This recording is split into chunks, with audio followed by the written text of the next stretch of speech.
Welcome to the History of Spain podcast. Before we get started, I would like to talk about an article available on thehistoryofspain.com. The article is titled Best Books on Spanish History. And there I recommend 16 books on the history of Spain that are available on amazon.com. From a concise survey that covers the whole history of Spain from prehistory to present, 2 books on each period of Spanish history.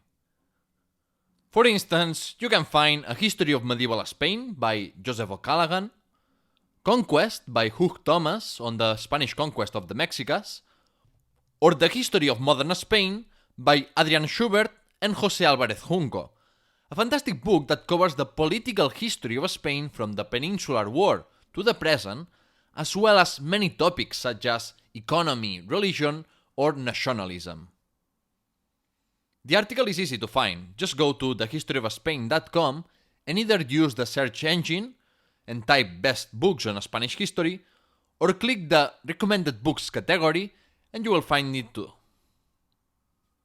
On another note, you can support the show by joining the Patreon community of the History of Spain podcast, with very interesting tiers and rewards. The $3 Alferez gets ad-free and 1 week early access to the episodes.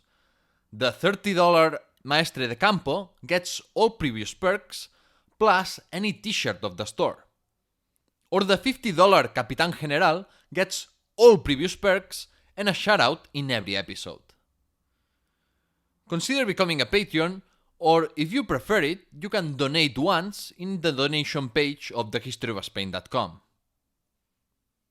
With that said, let's start with the show.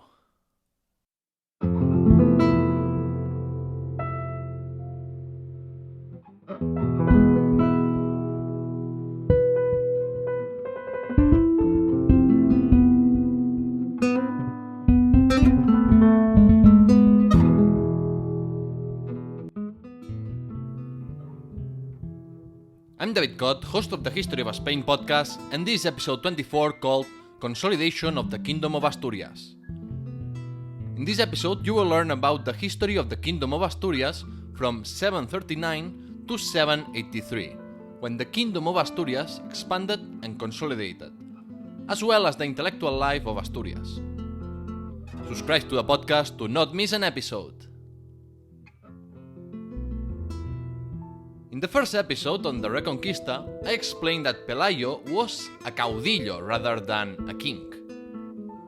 However, we can call the Kingdom of Asturias of Alfonso I an actual kingdom, and in this episode we will discover how he built it. In 739, the son of Pelayo, Fabila, was killed by a bear, and while Fabila's children were too young to succeed him, his brother-in-law, Alfonso, was not.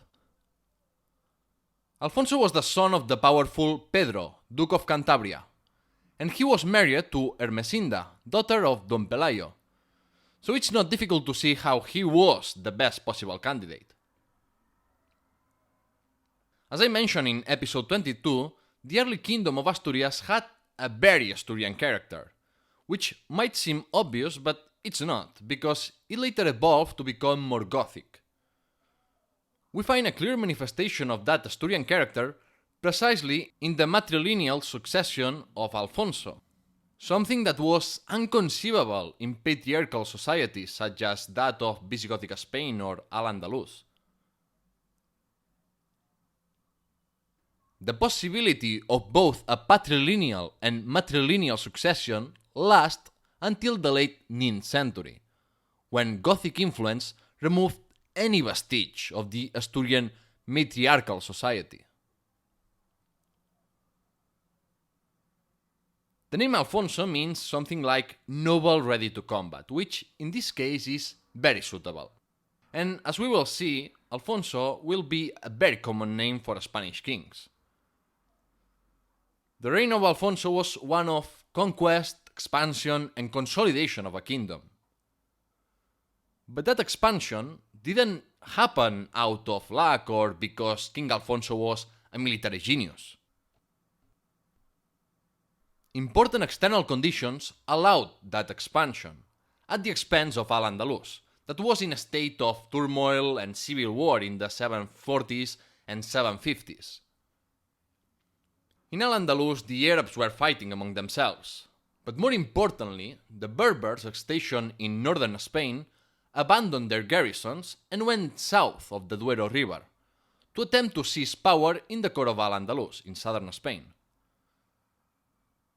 Seeing that there were no more Muslim soldiers left north of the Duero River, the Asturians seized the opportunity to enrich themselves and consolidate the poor northern kingdom. Starting in 740, the Asturian forces led by Alfonso of Asturias and his brother Fruela of Cantabria conquered Galicia and northern Portugal with the key fortified urban centers of Lugo, Tui, Oporto and Braga. The old capital of the Suebi, Braga, lost the status of metropolitan see of Galicia, and instead Lugo, located much closer to Asturias, became the main Catholic see, now independent from the Mozarab hierarchies of Al-Andalus. In the 750s, with Al-Andalus still in turmoil, there were a series of famines and epidemics that especially ravaged central Spain, which caused the return to Maghreb of the few Berber families that were still there. This time, the Asturian forces expanded southwards, occupying the Leonese strongholds of León, Astorga, and Zamora, and going as far as Simancas, Segovia, Salamanca, and Avila. In addition to that, Asturias, under Alfonso I, annexed territories east of Asturias, incorporating all the territories of Cantabria, La Rioja, and Álava in modern Basque Country. On paper, these conquests seem incredible, but reality was far more complex than that. The campaigns of Alfonso I of Asturias were a mix of conquests, raids, and colonization and depopulation. The thing is that the Kingdom of Asturias didn't have enough men to effectively control all these territories, so King Alfonso opted for a different approach. On one hand, the Kingdom of Asturias expanded radially, annexing and colonizing the regions that surround Asturias, mainly Galicia and Cantabria. This process of colonization shows that Asturias was growing demographically, but it's not like they were colonizing empty lands. So the colonization consisted in the reorganization of the annexed regions too. Nonetheless, the colonization and conquests were resisted by the newly incorporated peoples, and these peoples soon contribute to transform the kingdom. On the other hand, the Asturian forces raided the urban centers and countryside of the Duero Valley, and in general the territory of the northern half of the Meseta. As I have said, the peoples of the sparsely populated Duero Valley were suffering from droughts and famines, all while Al-Andalus was immersed in a political and social crisis. Therefore, the limited Asturian forces barely faced opposition in their depredatory actions, and Alfonso I looted cities such as Avila, León, or Salamanca, teared down their walls, and took some of the inhabitants of the Duero Valley to settle them in the surrounding areas of Asturias that I mentioned before. That resettlement of people of the Duero Valley, along famines and epidemics, led to the formation of what some historians call Desert of the Duero, a large, empty no-man's land that was ruled by neither the Kingdom of Asturias nor the Emirate of Córdoba. The Desert of the Duero essentially functioned as a buffer zone between the Kingdom of Asturias and the Emirate of Córdoba, since the Duero Valley isn't as easy to defend as the mountainous northern regions. The region of the Duero Valley has always been sparsely populated, But in the 8th and 9th centuries, you could walk around for hours and find no living soul. Urban centers disappeared, and the very few people that lived in the northern meseta were peasants under no central political organization. Living under no state may appeal to some, but believe me, you wouldn't like to live there between the 8th and 10th centuries.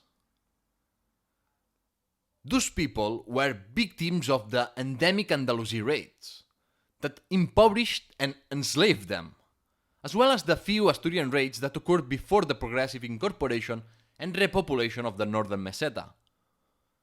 So no, living in the battleground between the Asturians and Andalusi was not the idyllic life plan. While the Duero Valley was being depopulated, the core of the Kingdom of Asturias was gaining population, and that kickstarted the first phase of colonization and organization of the space. Remember that under Pelayo the Kingdom of Asturias was Eastern Asturias and Western Cantabria? Well, now under Alfonso I, the core of the kingdom was the entire Cantabrian range, the coasts of Galicia, and western Vasconia, territories that were well protected by the steep geography. The incorporation of these new territories transformed the Kingdom of Asturias from a purely Asturian chiefdom to a multi-regional kingdom that ruled over different peoples. The conquests of Alfonso I helped to consolidate the Kingdom of Asturias, to accelerate the elimination of paganism in Asturias, and to introduce more efficient ways of exploitation of the land. It's important to note that the highlanders of northern Spain lived off the fruits and resources of the forest and stock breeding, but their eating habits changed with the arrival of Hispanogoths from the Duero Valley, who are used to consume cereals and drink wine. That was a very significant change in the economy and environment of northern Spain, that allowed for the sustained demographic growth of the north, which in turn allowed for the push to colonize the lands outside the Cantabrian range that were more suitable for Mediterranean crops. For around 3 centuries, the frontier line between Christian and Muslim Spain remained very imprecise and permeable, from both the military and politico-administrative point of view. The Muslims established frontier marches in the southern Meseta and Middle Ebro Valley, while the Christian Asturians established a defensive system based on fortifications and buffer zones. However, the frontier had a marked ecological character, because it divided two ecologically differentiated societies. On the Muslim side, you had fertile and densely populated lands, with advanced agricultural techniques and both Roman and Arab crops. On the Christian side, you had mountainous and sparsely populated lands, with barely any industry or commercial post. That meant that people had a harsh life and that scarcity was not the exception, but the rule. Although those harsh living conditions of the north made them stronger and more willing to fight for a brighter future. That will to improve their living conditions and end the insecurity caused by Muslim raids pushed the Christian expansion and largely influenced the Reconquista, the Spanish colonization of America, or the wars against the Ottomans and Barbary pirates. Unfortunately, we don't know much more about the reign of Alfonso I, since the Asturian chronicles are very concise, unlike the much more detailed Andalusi chronicles.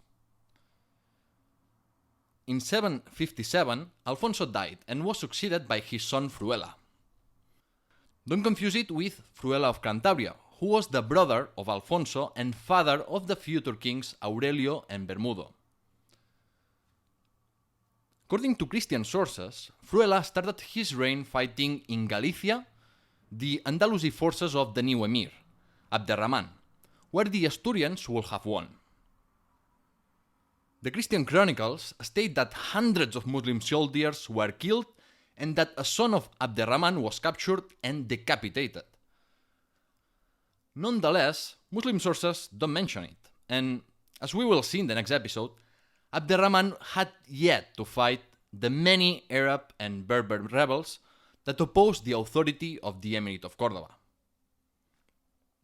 Since Abderrahman had to consolidate his power and ruled Andalusia, but not much more, I find very hard to believe that his forces could have gone as far as Galicia to fight against the Asturians. So I will say that this victory of Fruela over the Cordoban forces is made up. Later on, it's entirely possible that the armies of Fruela and Abderrahman clashed. The Muslim chronicles mention that Bat, the right hand of Abderrahman, successfully campaigned in Álava and demanded tribute and hostages. This might be related to an alleged treaty of peace between the two, according to which the Asturians will pay tribute. We are more certain about the regional revolts that Fruela had to suppress in the newly incorporated regions of Galicia and Western Vasconia. The existence of different cultures and local aristocracies that refused to submit to the authority of Asturias contribute to incite separatist or particularistic revolts that had to be solved mainly with the use of violence. The eastern frontier of the Kingdom of Asturias under Alfonso I was in the Nervión River, that runs through the provinces of Vizcaya and Álava. So the revolt of those Basques was also an opportunity to effectively integrate them and expand the influence of the Asturian monarchy. The Alavés Basques seem to have been the protagonists of the uprising, but Fruela crushed them. To seal the peace and integrate the Alavés Basques within the power structures of the kingdom, Fruela took hostages and married Munia of Álava, who was actually a second cousin of Fruela, since she descended from a Basque nobleman and a daughter of Fruela of Cantabria. On another note, King Fruela I had to suppress a revolt in Galicia, a region that had powerful landlords and that was much more Hispano-Gothic than Vasconia. According to the Asturian chronicles, the revolt in Galicia was harshly suppressed, and the Asturian army devastated the region. But that allowed for the settlement of Asturian colonists in Galicia. Aside from military actions, Fruela founded several monasteries of the Order of Saint Benedict, among them one in honor of San Vicente, a Spanish martyr. The interesting thing is that the monastery of San Vicente was the germ of the future capital of Asturias, Oviedo, and the birth of towns provoked by the erection of monasteries was happening in other parts of the Kingdom of Asturias too. You see, monasteries had a very important role in the repopulation of new areas, but also to set up self-sufficient communities with up-to-date agricultural technologies and manufactures, to preserve and generate knowledge, and to Christianize the most remote areas and remove any form of paganism. It was common that prominent men and women founded monasteries, together with other people who decided to use their wealth to form a new colony and production center, although there were monasteries of all kinds, from very austere to large ones. There were even family-owned monasteries that were necessarily mixed, and that had no rigorous discipline. And it's possible that these were founded to preserve the family wealth from the abuses of the powerful. Nonetheless, after several inheritances, family-owned monasteries usually ended up integrated within larger monasteries, or functioned as rural parishes, or just disappeared. Medievalist historian Claudio Sánchez Albornoz once said that, quote, "the entire kingdom of Asturias sometimes resembled one big monastery," end quote.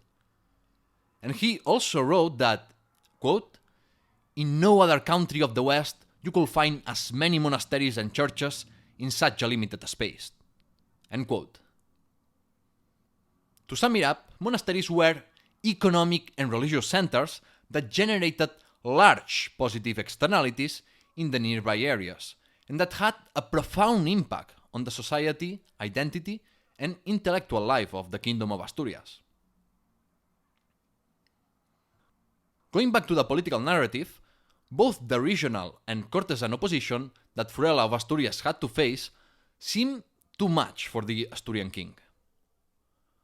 Over the years, he had grown suspicious, to the point that he suspected his own brother, Vimarano. It said that Vimarano was earning the sympathy of the aristocracy, so Fruela probably suspected that his brother was going to overthrow and possibly execute him. Maybe Fruela was being a paranoid, but he preferred not to discover if his brother would do that. Instead, Fruela decided to strike first, and he executed Vimarano to avoid the risk. Nonetheless, the cure was worse than the disease, and opposition grew to a point that in 768, Fruela was assassinated in a palace coup in Cangas de Onís. The nobility elected Aurelio as his successor, who ruled from 768 to 774. It's important to note that, as in the case of the Visigothic kingdom, the Asturian monarchy was elective, but the possible candidates were always members of the same ruling dynasty, descendant of Pelayo and Pedro of Cantabria, related either by blood or marriage. It wasn't until the death of Ramiro II in 850 that the Asturian monarchy became hereditary. Aurelio was a son of Fruela of Cantabria, the brother of Alfonso I, and he ruled not from Cangas de Onís, but from his residence in the city of Langreo, in the district that is now known as San Martín del Rey Aurelio. During the first century of existence of the Kingdom of Asturias, the royal court was itinerant, and what we call a capital was just where the royal court was. The Asturian royal court was pretty austere and basic, although it grew in size and complexity as the Kingdom of Asturias expanded. The royal court, known as Palatium or Aula Regia, was an institution constituted by the king and royal family, the most prominent noble magnates and ecclesiastical dignitaries, and the Palatine officials. There were several functions and positions held by the Palatine officials. The mayor of the palace was the right hand of the king, and managed the court and residence of the king. But unlike it happened in Merovingian France, this position didn't eventually assume political power to make the king a mere puppet. The chaplain and confessor of the palace organized the religious ceremonies of the court and served the spiritual needs of the royal family. The alferez was in charge of the private army of the king, and there were other positions such as the notary or the treasurer. As you can see, it was a pretty basic court, unlike the opulent court of Al-Andalus. With that said, let's go back to the narrative with the reign of Aurelio.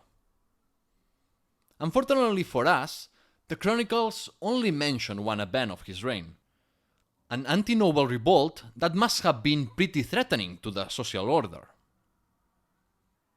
To understand better the rebellion of the serfs, we should pay attention to two simultaneous and related processes.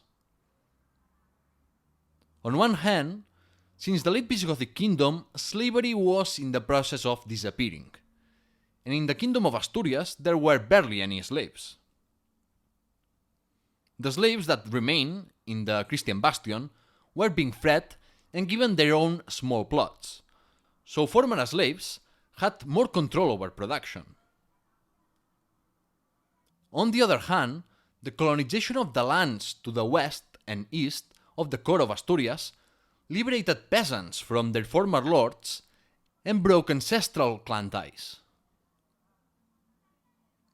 The combination of these two social changes entailed that serfs felt that their status was anachronistic and worse compared to those who were given their own individual estates. So in their will to improve their living and social condition, they revolted to gain the status of free peasant. The revolt of the serfs was suppressed though, but the regional aristocratic and peasant revolts are indicative of the social tensions and transformations within the Kingdom of Asturias. Moreover, it's important to point out that the expansion and consolidation of the Kingdom of Asturias under Alfonso and Fruela stopped during the reigns of Aurelio and his successors Silo and Mauregato. These monarchs had to focus their attention on the internal problems of the kingdom. But the good thing is that the Kingdom of Asturias enjoyed peace in relation to the Emirate of Córdoba. Abderrahman focused his energies on consolidating his authority over Al-Andalus, so there was no time or resources to engage in raids and jihad against the Asturians. In the case of King Silo, who succeeded Aurelio in 774, peace with Al-Andalus was held thanks to the mother of Silo. That brief assertion, with no further details, has generated debate about its meaning, since it could mean that the mother of Silo was Muslim, or that she had been taken as hostage in exchange for peace. Anyway, Silo's reign is as obscure as the other Asturian monarchs of this period. We know that he was married to Adosinda, daughter of King Alfonso I, and Silo probably became king thanks to that, as it had happened with Alfonso I, who was married to the daughter of Pelayo. We also know that he moved the royal court to Pravia, which was more accessible and better connected to the peripheral regions of the Kingdom of Asturias. That made sense to really integrate Galicia and Western Vasconia, and also because the kingdom wasn't as threatened as it used to be during its early years. On another note, there was a second rebellion in Galicia that was again put down. The good thing is that after this rebellion, Galicia became very integrated within the political organization of the Kingdom of Asturias, and there were no revolts worth to mention in the following decades. Finally, Silo and Adosinda didn't have children, so instead they named the future Alfonso II as mayor of the palace, to make the succession smoother. Alfonso II was the son of Fruela and Munia, while Adosinda was his own. And at the death of Silo in 783, Adosinda pulled the strings to proclaim Alfonso as king. However, an illegitimate son of Alfonso I, whose mother was a Muslim serf, assembled an army of supporters and usurped the throne. This bastard king was Mauregato, and since he successfully usurped the throne, Adosinda and Alfonso sought refuge in Álava, using the family ties of the mother of Alfonso. The Asturian chronicles applied a sort of damnatio memoria on Mauregato, to eliminate any details about his reign and portray him as an unworthy usurper and bastard. And centuries later, there appeared legends that portrayed him as a ruler that couldn't protect his subjects. I'm referring to the legend of the tribute of 100 virgins, a myth that was important to reaffirm the Reconquista ideology. According to this legend, Mauregato gave each year 50 virgin women of noble birth and 50 commoners to the Emirate of Córdoba, a repulsive tribute to depict Mauregato as undeserving of his royal position. Nonetheless, the contemporary liturgical hymn Ode Verbum refers to Mauregato as a pious king and asks for the protection of God. Maybe Mauregato wasn't as bad as later chronicles said.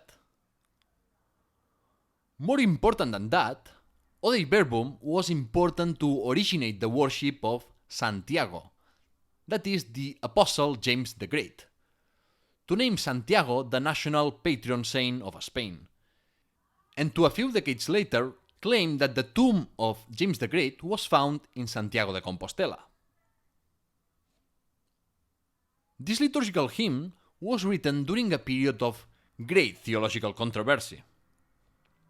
A controversy that was decisive to reaffirm the independence of the Asturian Church from the Mozarab Church of Al-Andalus, and to bring Asturias closer to the Christian West, then dominated by Charlemagne.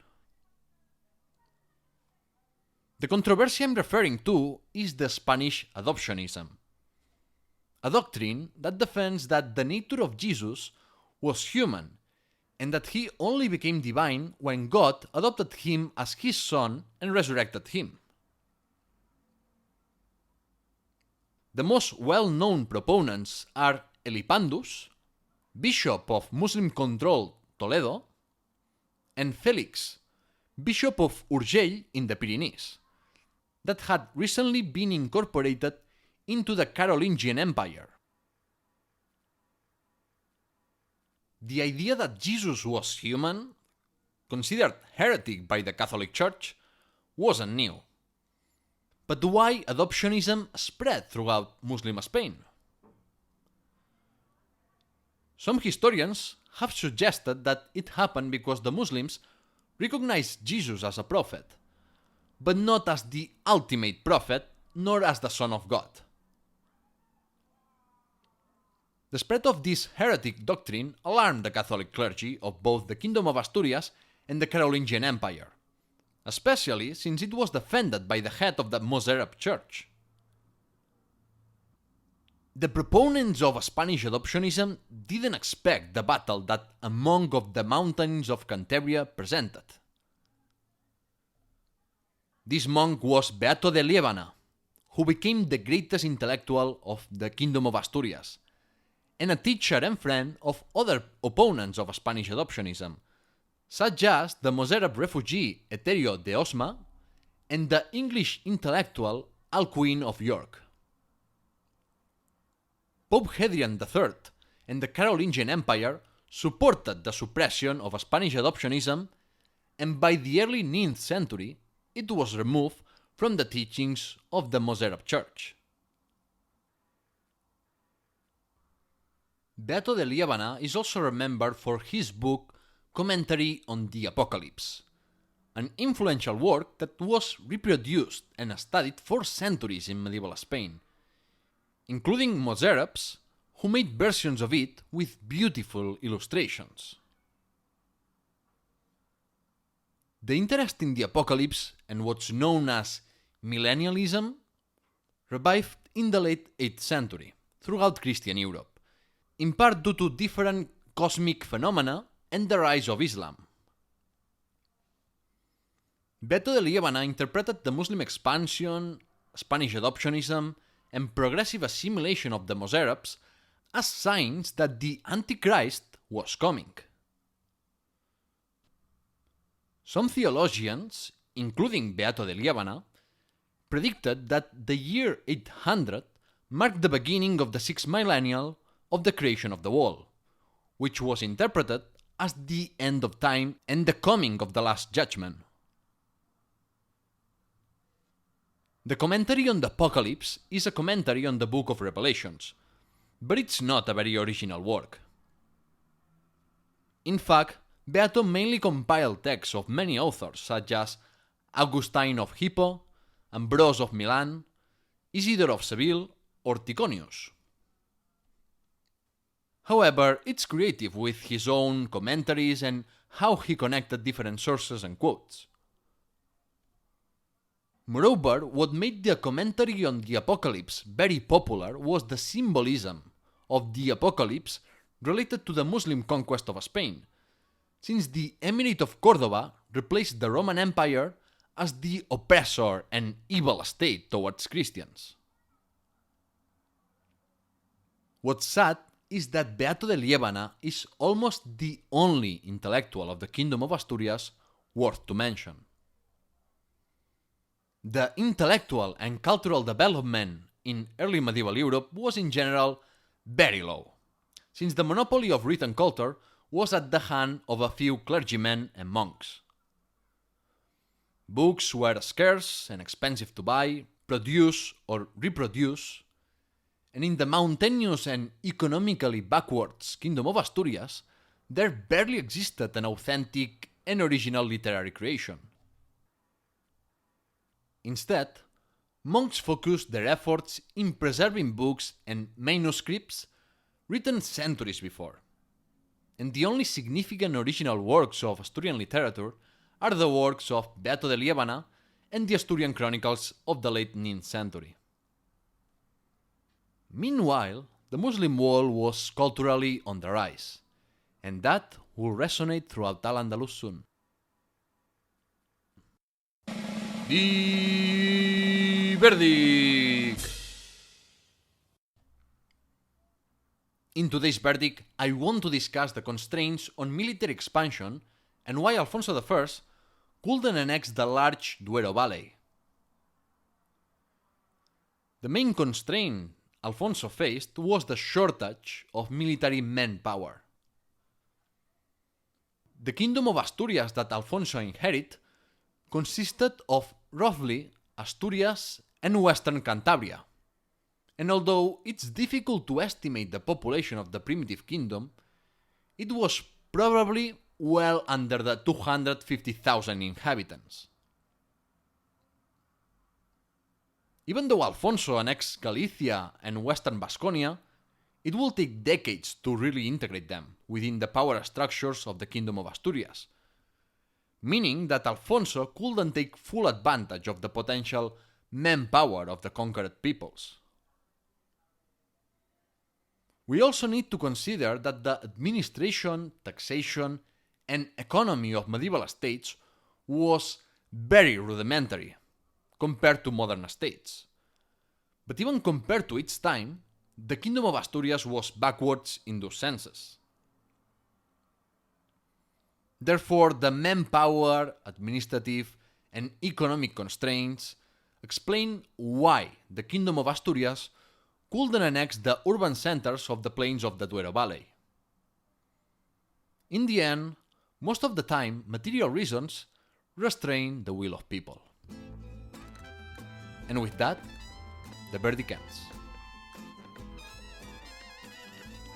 In the next episode, I will cover the reign of the first Emir of Córdoba, Abderrahman, as well as the role and meaning of interfaith relations between Muslim men and Christian women. To end this episode, let me remind you that the podcast has a website, thehistoryofspain.com, that has a fantastic store with merchandising, history books, travel guides, books and material to learn Spanish, and more. If you love the podcast, you may want to support it by becoming a Patreon or making a donation. But there are other non-financial ways to support the show, like reviewing the podcast or spreading the word. Please subscribe to the podcast on Apple Podcasts, Spotify, YouTube, and more, and follow the social media accounts of Twitter, Instagram, and Facebook. I hope you enjoyed the episode, and thank you for listening.